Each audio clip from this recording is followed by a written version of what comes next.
Crypto Vice debunk. Quick clarification because this keeps coming up from influencers. They are calling Grayscale and similar products ETFs. They are not. Grayscale XRP is an OTC trust, not an ETF. ETFs are regulated under the 1940 Act, trade on exchanges, and use daily creation and redemption mechanisms.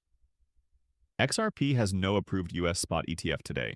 When people talk about ETF inflows into XRP, they are usually referring to exposure products, not actual ETFs.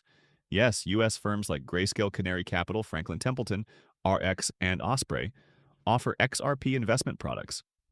But that is financial exposure, not usage, and it is not an ETF. These products trade over the counter, often at a premium or discount to XRP's actual price with limited liquidity compared to a true spot ETF. Some also confuse ETPS with ETFS. XRP ETPS exists in Europe, but a US spot ETF with Bitcoin or Ethereum level impact does not. Now let's talk about what an ETF actually does and what it does not. ETFs provide price exposure, not utility. You profit or lose based on price movements.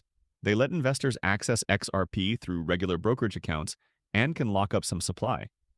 However, Ripple releases 200 to 300 million XRP every month.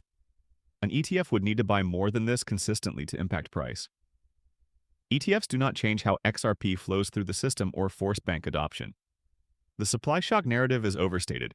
Even large ETF purchases are a small fraction of total supply. Bitcoin ETFs make sense because Bitcoin's narrative is holding and scarcity.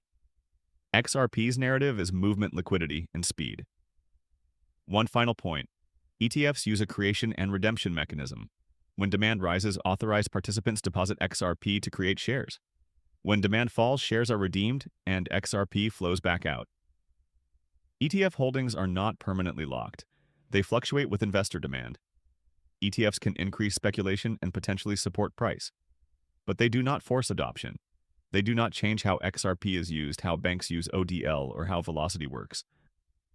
An ETF is a tool for speculation, not a magic switch for utility-driven price explosions. This is why independent research matters, and remember that influencer narratives are often shaped by personal incentives.